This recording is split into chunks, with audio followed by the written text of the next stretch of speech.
사도신경으로 믿음을 함께 고백하심으로 10월 14일 월요일 새벽 예배를 하나님 앞에 드리겠습니다. 전능하사 천지를 만드신 하나님 아버지를 내가 믿사오며 그 외아들 우리 주 예수 그리스도를 믿사오니 이는 성령으로 잉태하사 동정녀 마리아에게 나시고 본디오 빌라도에게 고난을 받으사 십자가에 못 박혀 죽으시고 장사한 지 사흘 만에 죽은 자 가운데서 다시 살아나시며 하늘에 오르사 전능하신 하나님 우편에 앉아 계시다가 저리로서 산자와 죽은 자를 심판하러 오시리라.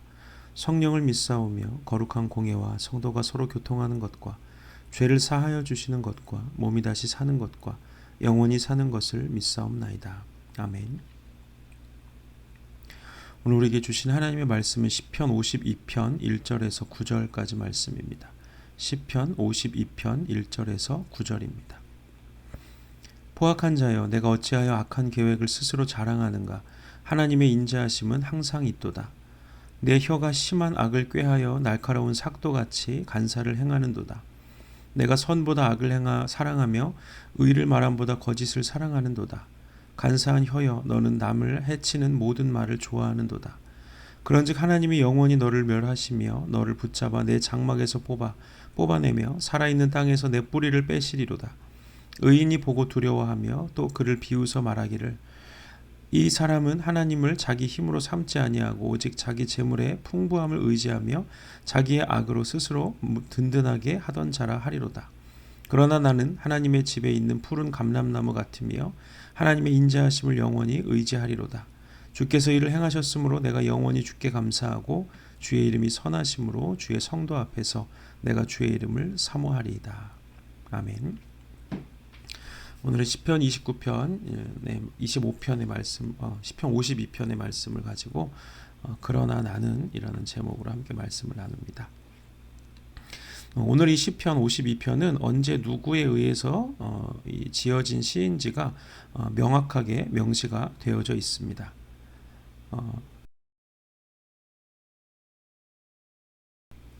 이 오늘 시편은 이 다윗이 자기를 죽이려고 하는 그 미친 사울 왕을 피해서 놉이라는 제사장들이 살고 있는 땅으로 이 도피를 했을 때 사울의 양들을 지키고 있던 그 목자장 중에 에돔 사람 도액이라고 하는 사람이 이 도망쳐 온 다윗을 알아보고 사울에게 여기에 다윗이 도망쳐 왔다는 것을 이렇게 보고함으로 인해서 사울이 이 놉 땅에 와서 이 제사장 85명을 죽이는 그런 끔찍한 일이 있었는데 바로 그 일을 겪을 때 다윗이 쓴 시라고 제목이 붙어 있습니다. 그러니까 다윗이 사울 왕을 피해서 이 놉 땅으로 도망을 쳤는데 자기를 숨겨준 이유로 85명이나 되는 그런 아무 잘못이 없는 사람들, 그것도 하나님께서 구별하여 세우신 제사장들이 85명이나 학살을 당하는 그 상황을 지켜볼 수밖에 없었던 그 다윗의 심정을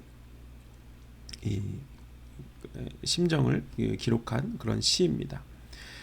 내가 어려움을 당하는 것도 견디기 쉬운 일은 아니지만 나로 인해서 아무 잘못이 없는 사람들이 어려움을 겪고 그것도 죄가 하나님께서 구별하신 제사장들이 85명이나 죽음을 당했다는 것을 보고만 있을 수밖에 없을 때 도대체 다윗의 심정이 어땠을까 상상도 가지 않을 만큼 정말 복잡하고 또 아주 괴로운 마음이었을 것입니다. 다윗은 그저 들판에서 홀로 양을 치던 어린 목동에 불과했는데 갑자기 이스라엘을 대표하는 선지자인 사무엘이 찾아와서 그 머리에 기름을 부어서 이스라엘의 왕으로 삼게 되었죠. 그리고 그렇게 이스라엘의 왕으로 자기가 기름 부음을 받은 후에 다윗의 삶에는 정말 폭풍이 몰아쳤습니다. 그저 하나님을 사랑하는 마음 때문에 하나님을 모욕하는 그 블레셋 장수인 골리앗을 죽인 일로 인해서 이 사울의 질투심을 유발하게 되고 그렇게 사울의 질투심에 의해서 10수년간을 사울에게 쫓겨서 도망치는 신세로 다윗이 살아야 했다는 것이죠. 뭐 대단하지는 않아도 조용하고 평범하게 목동으로 살 수 있었던 다윗이 어느 날 갑자기 이스라엘의 왕으로 이렇게 기름 부음을 받고 그렇게 그 기름 부음을 받음으로 인하여서 남들이 겪지 않아도 되는 그런 엄청난 고통의 시간들을 보내야 됐던 것이죠. 다윗을 하나님께서 이스라엘의 왕으로 세우신 이유는 그가 가장 하나님을 사랑하는 사람이었기 때문인데, 하나님을 사랑하는 사람의 삶이 복되고 평탄하고 형통해야 할 텐데, 왜 하나님은 사랑하는 다윗의 삶에 남들이 겪지 않아도 되는 정말 극한 고통을 겪게 하시고 또 그런 폭풍 같은 상황에 그를 몰아 넣으셨을지 우리는 정말 이해하기가 어렵죠. 그런데 그 이유는 아이러니하게도 다윗이 하나님을 너무 사랑했기 때문입니다. 사랑의 깊이는 사랑하는 이를 위해서 얼마나 많은 대가를 치를 수 있느냐, 이것이 바로 사랑의 깊이겠죠. 그래서 로마서 5장 8절 말씀은 우리에게 이렇게 말씀합니다. 우리가 아직 죄인 되었을 때에 그리스도께서 우리를 위하여 죽으심으로 하나님께서 우리에 대한 자기의 사랑을 확증하셨느니라. 아멘. 하나님이 우리를 사랑하신다는 것을 무엇으로 우리가 그 깊이를 측량할 수 있냐면 그 아들 예수 그리스도를 우리에게 내어주시는 그런 것을 통해서 우리가 알 수 있는 것이죠. 그러니까 사랑은 그 사랑하는 사람을 위해서, 사랑하는 이를 위해서 얼마나 큰 대가를 치를 수 있는가, 이것이 바로 사랑의 깊이라는 것입니다.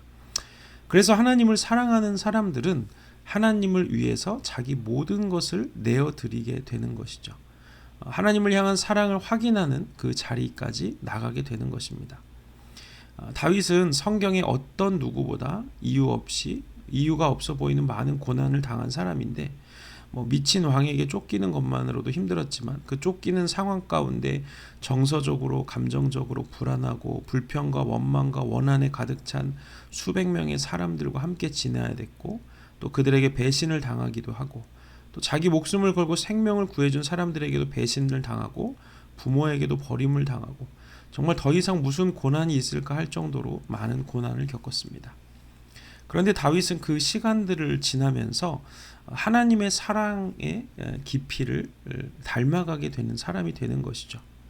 명백하게 잘못되었고 비정상적인 그런 미친 왕이었지만 하나님께서 기름 부으신 사람이었기 때문에 그를 정죄하거나 판단하지 않는 법을 배웠고, 또 모든 면에서 불안한 사람들을 어떻게 대해야 하는지를 배웠고, 또 자기를 배신하는 사람들을 통해서 하나님 아담에게 배신당하셨지만 그래도 그를 끝까지 사랑하시는 하나님의 그런 마음과 그런 사랑을 배운 것입니다.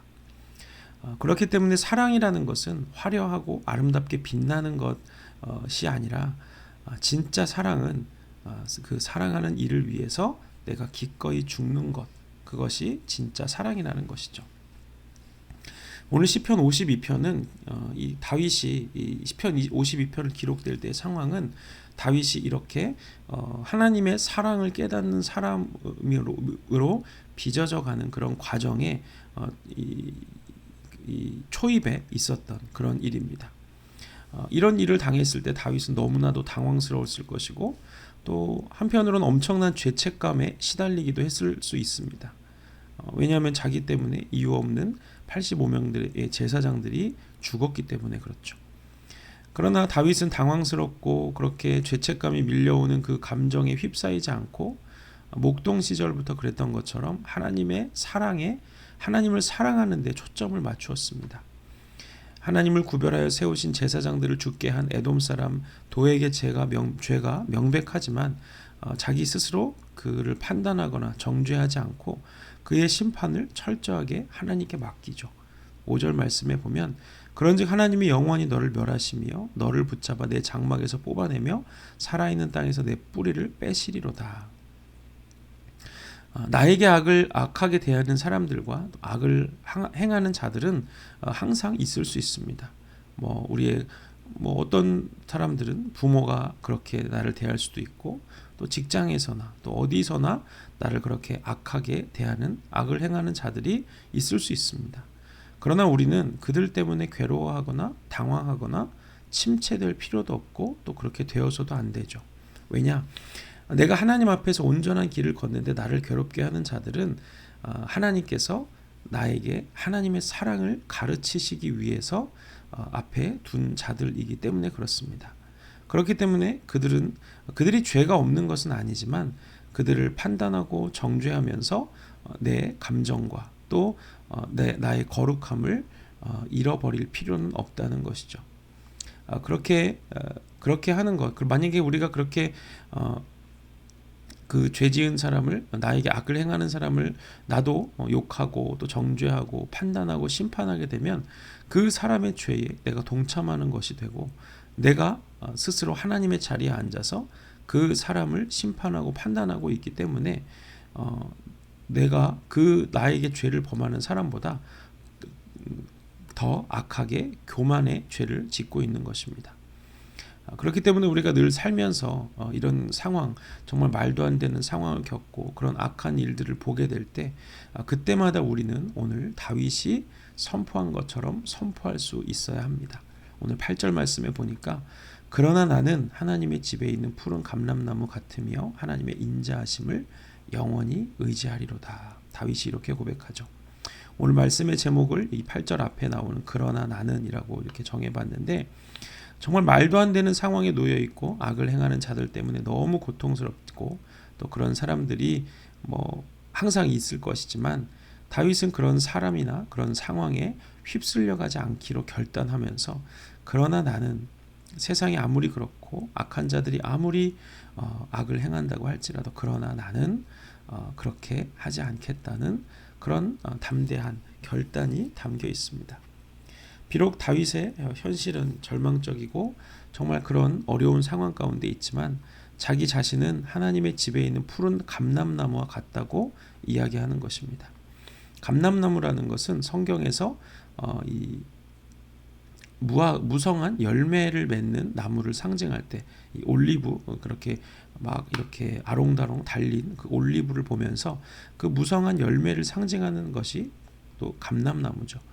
우리가 이 열매에 대해서 이 목요집 예배 때 우리가 성령의 열매에 대해서 나누었는데, 우리 안에 그런 열매들이 맺혀지는 것, 그런 열매들이 사랑과 희락과 화평, 그 성령의 열매들이 맺혀지는 것이 우리의 성품을 통해서 드러나게 된다고 말씀을 드렸습니다.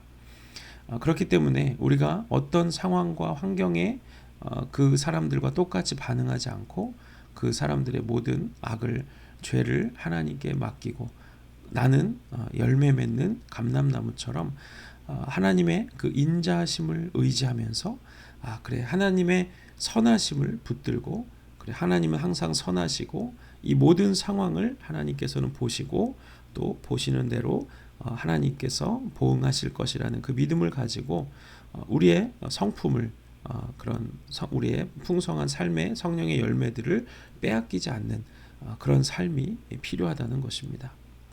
우리는 너무도 자주 하나님의 인자하심을 의지하기보다는 내 판단과 내 경험, 또 내 의지를 의지할 경우가 많죠.